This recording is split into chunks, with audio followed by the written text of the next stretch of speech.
guys. My name is Ellie, and I'm stepping in for my Uncle Boomer. History rocks! Those are some pretty big talents to fill, but I think if an old eagle can do it, then it shouldn't be a problem for me.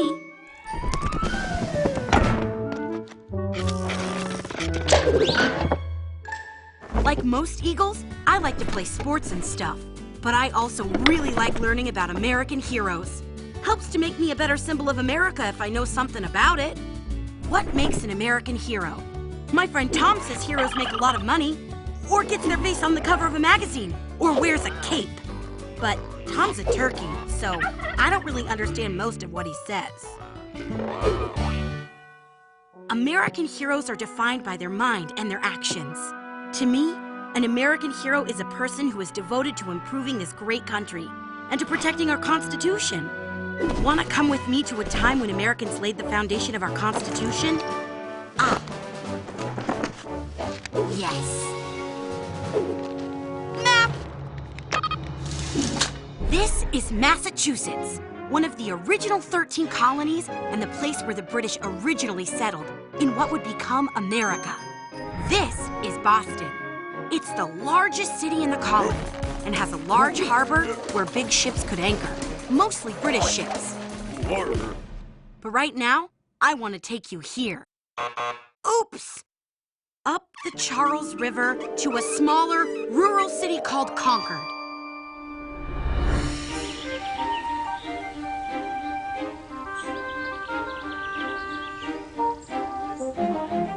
Right now, they're dedicating this monument to a very important event in American history. In fact, this event brought on the beginning of the American Revolution and changed the course of world history. Paul Revere's Midnight Ride and the Battle of Lexington and Concord.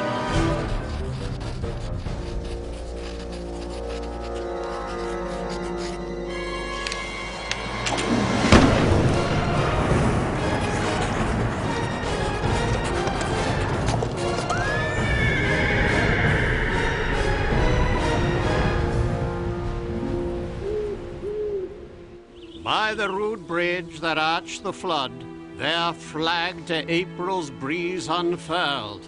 Here once the embattled farmers stood and fired their shot heard round the world. Hey, everyone! It's the famous poet and American treasure, Ralph Waldo Emerson! Thank you. Is that you, Miss Eleanor? Please, call me Ellie. What you doing? Well, I'm reciting a poem I wrote to commemorate this monument to the freedom fighters who made this great country. Out here in farm country, though?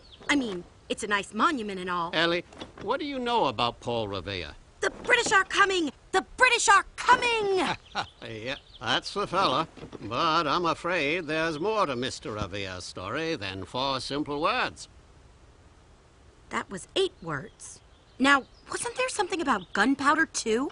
Yes, Mr. Revere's is an explosive story, Ellie, in more ways than one. Allow me to tell you about the shot heard round the world. You mean the 3-run homer hit by Bobby Thompson in the 1951 New York Giants win over the Brooklyn Dodgers in the National League playoff? No, the shot heard round the world during the Battle of Lexington. That must have come from some cannon. No. No? Just a single musket. A musket 400 feet long! No. Then how is this shot going to be heard around the whole world? The world is huge! The gunfire I shall describe had huge ramifications for this country and the world. Oh! And it all starts, as all stories do, right here in Concord? No. No?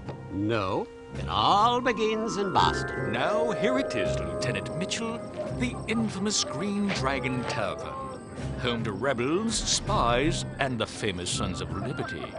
Well, Lieutenant Sutherland, that sounds exciting enough. Let's say we wander in and have a look about. I wonder if we shall find the Indians that threw the tea in the Boston Harbor. Those weren't Indians. They were American colonials dressed up like Indians. Oh, yeah, right.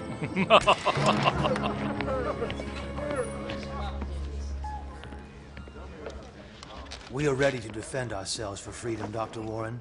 And so the Sons of Liberty shall lead the cause, Paul. I don't know, gentlemen. These Minutemen are citizens. They're not soldiers. So, the Minutemen are our guys? Exactly. The English are unused to our terrain, Joshua. They fight in open fields.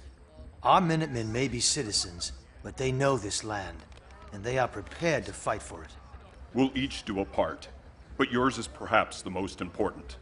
Paul, you must ride to Lexington tonight. It's too far, too dangerous, sir. Look, it's either ride to Lexington to warn Mr. Hancock and Mr. Adams that the British are coming, or give up liberty today. The signal is prepared? Yes, and when you depart, alert Robert Newman, and he will hang the lantern from atop the Old North Church. 1 lantern if the British come by land, 2 lanterns if they approach by sea. Sounds familiar. 1 if by land, 2 if by sea. Heard it before, have you? Yeah, that's basic 5th grade history, at least in Miss Hawk's class. Then it is done. Joshua, I will need you to ferry me across the bay to Charlestown. My pleasure. Take care, Paul. You're more important to the cause than you know. Yeah, and with a little luck, I may even avoid hanging in chains. Yeah, hanging in chains like old March.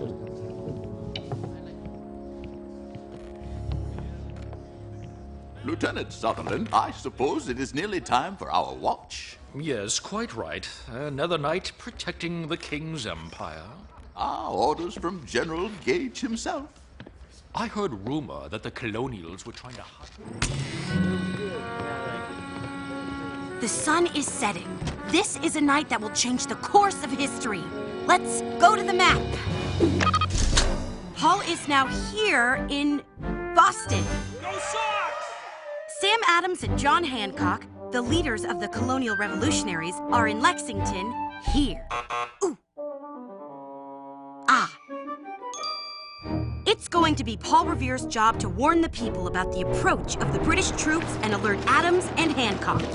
Though how anyone could miss this many red coats is beyond me.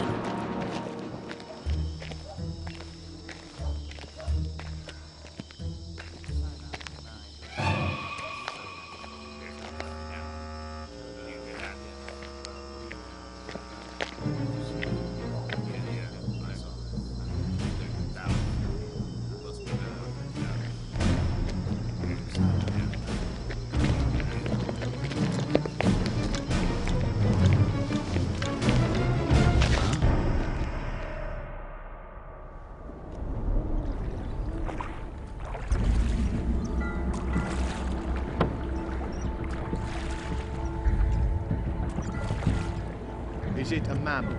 No. Does it fit in a box? Yeah. Does it float on water? No. Did you hear that?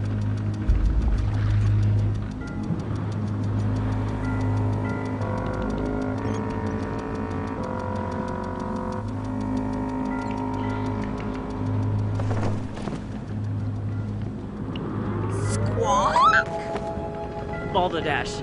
Siegel is right, but I've heard better impressions. A seagull?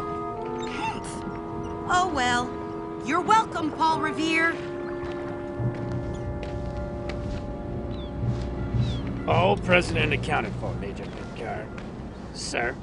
Very good, Sergeant Scammell.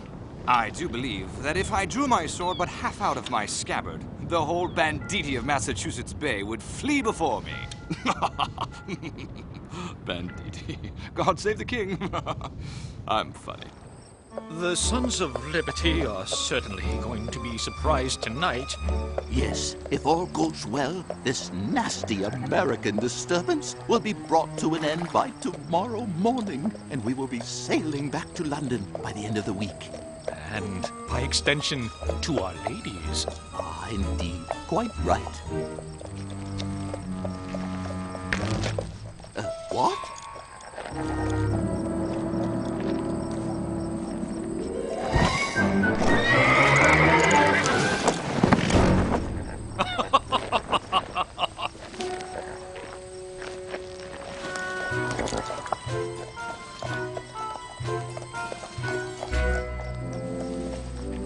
You're welcome again, Paul Revere.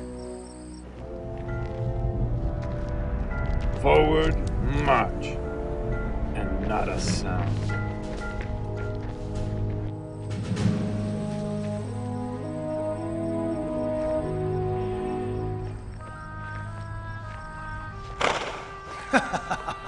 You'll do, boy. Thank you, Deacon Larkin. Get on, come on.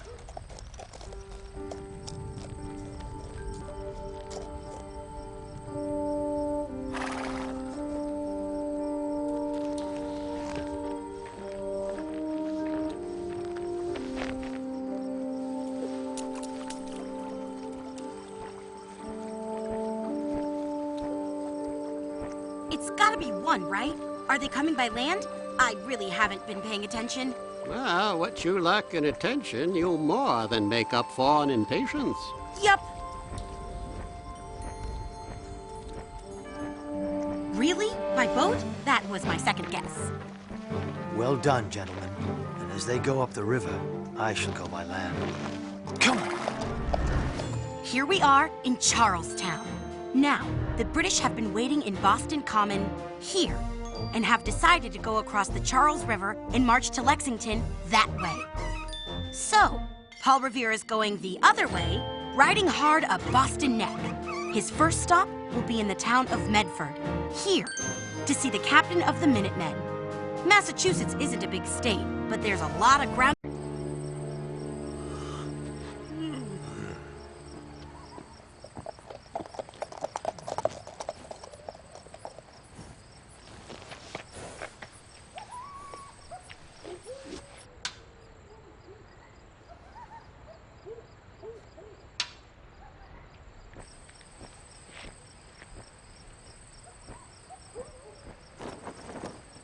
Ellie, no.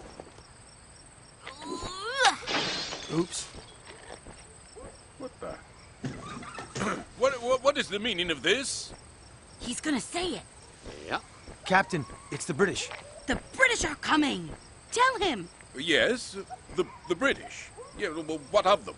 Sorry, sir. I've had quite a ride. They are coming. The regulars, I mean. Well, it's a bit late for tea. No, Captain Parker. The regulars. The redcoats. Oh. Right then. I shall call out the Minutemen. Why didn't he just say the British are coming? What does the regulars have to do with it?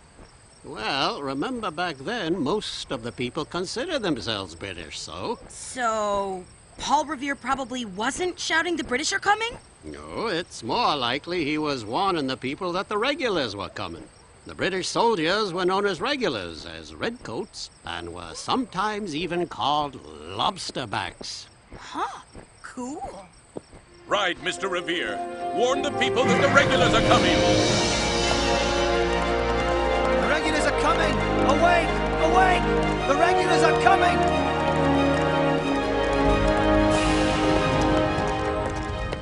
Rouse the house.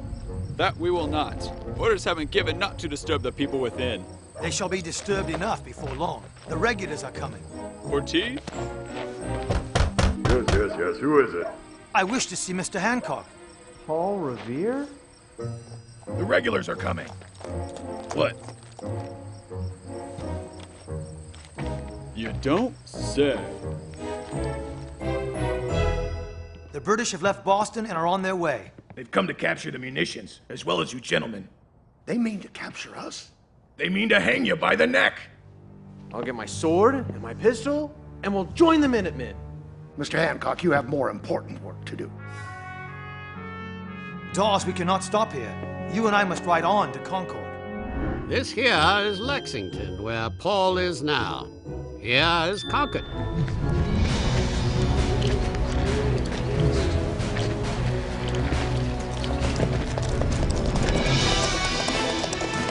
The redcoats are coming! Awake! The regulars are coming! The regulars are about. Awake! Sir, all are accounted for. There's 200 men. We're a little short on muskets. Then, we are as ready as we shall be.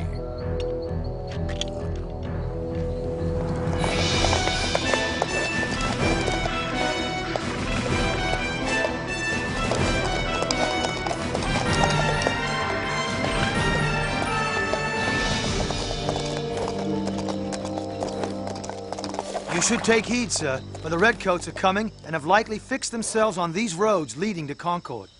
Well then, I shall ride with you, as the good people of Concord know who I am. The trip isn't without peril. If it is for liberty, Dr. Samuel, Prescott is unafraid.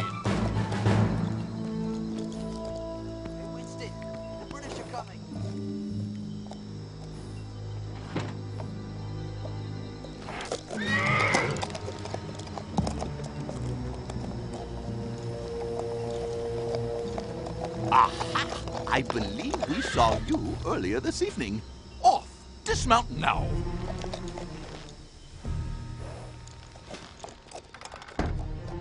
And where do you come from? Boston. And what time did you leave Boston? 10 o'clock this evening. Rode all night? What is your name? Paul Revere. Quite interesting. Now we have 5 American rebels. It will make for an excellent hanging party. We'll have to find a very sturdy branch. Why not hang them one at a time? It wouldn't be much of a party. Twould be a longer party if you ask me. I'm not asking you. Clearly. The regulars are coming! The regulars are coming! I'm Dr. Samuel Prescott! Have we forgotten to give these fine gentlemen a fair trial? Quite right. Shall we question them? Very well. Before we hang you, or perhaps shoot you... Shoot them? I just found the perfect branch. Hush! Now, you lot, would you care to deny that you are American rebels? I do not deny being an American patriot. However, you gentlemen have already missed your aim. And what aim is that? I came from Boston as your troops left.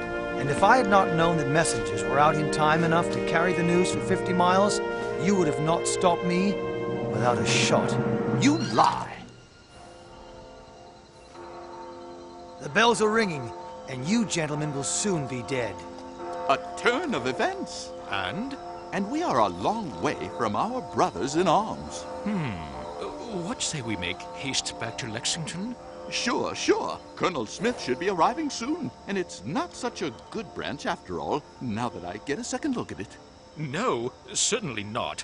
Rather wispy. Suppose I will walk back to Lexington. Isn't far.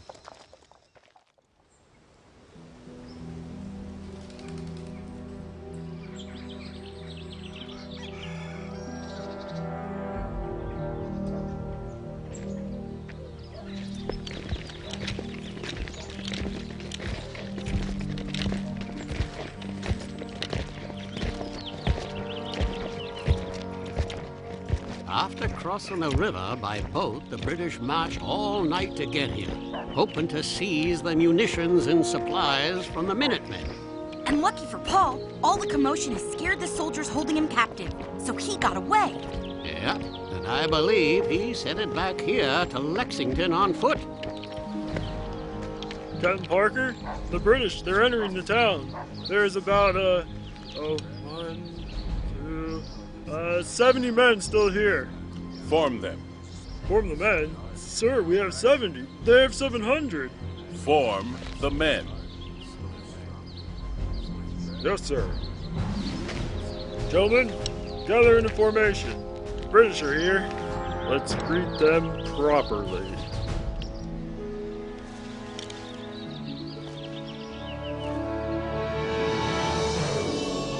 Bless my soul, it's Paul Revere. Revere! It's me, John Lowell. Mr. Hancock left his trunk at Buckman's Tavern. Could really use your help retrieving it. Let's cut across the green.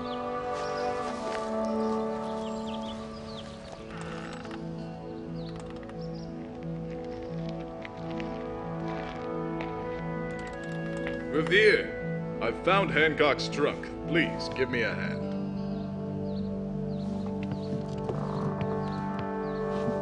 Lowell, where is your musket?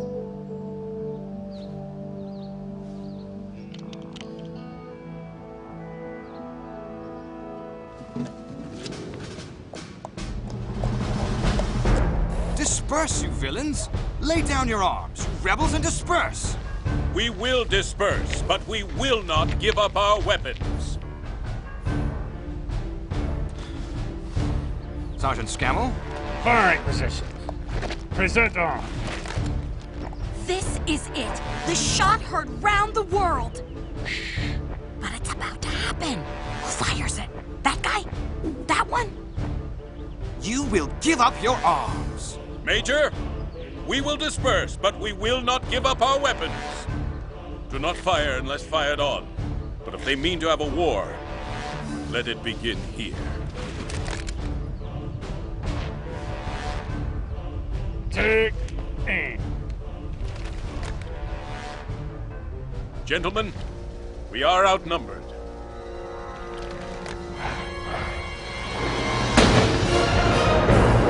There it is! No, it came from over there. Fire! Please, down in front. I can't see what's going on. At least 4 of ours have been shot.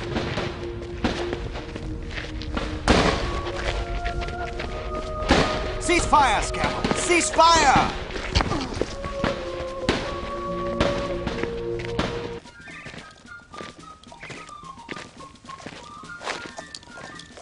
Major Pitcairn, secure the town and seize the weapons. Destroy the north and south bridges. Sir. Sergeant Scammell, seize the munitions and supplies, and do be careful not to ravage too very much.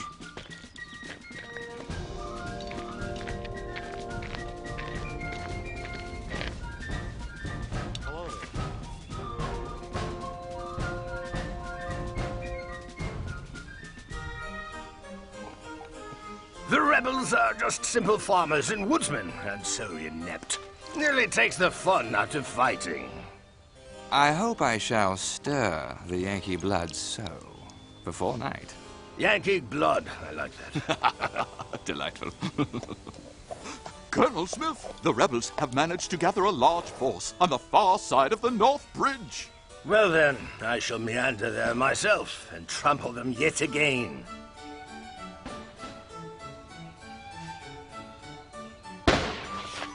Sergeant, assemble the men!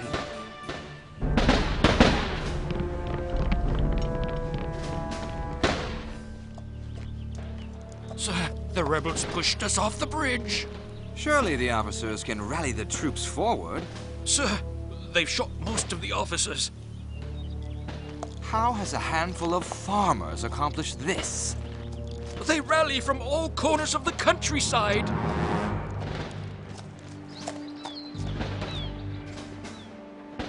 Major, it may be necessary to retreat back to Boston. These bloody farmer rebels can't mean to begin a bloody war. The war has already begun, Major.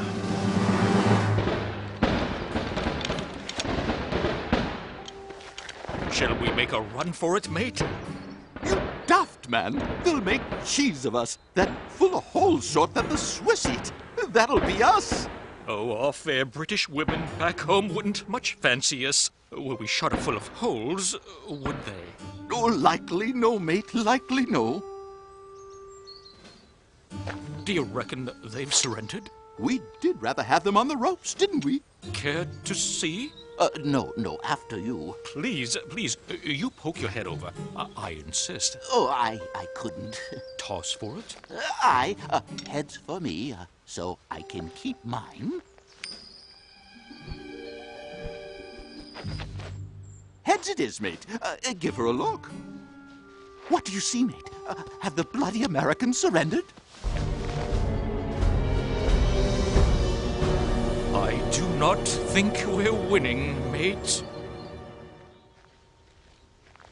Colonel Smith, are you hurt badly, sir? Not badly, Major, but we are taking many casualties. Where is your horse? Shot from beneath me. How long do we continue, Colonel?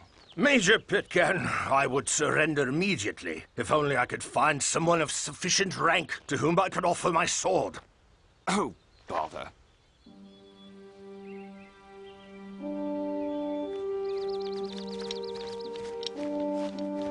Should we be wary? These soldiers are no cause for alarm, Mr. Dawes. Where are they going? Back to England, to warn their king that a revolution has begun.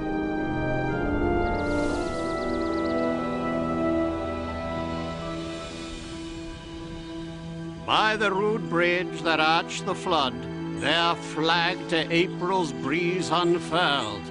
Here once the embattled farmers stood and fired their shot heard round the world. The foe long since in silence slept, like the conqueror silent sleeps, and time the ruined bridge has swept down the dark stream which seaward creeps. On this green bank, by this soft stream, we set today a votive stone, that memory may their deed redeem. When like our sires, our sons are gone. Spirit that made those heroes dare to die or leave their children free, bid time and nature gently spare the shaft we raise to them and thee.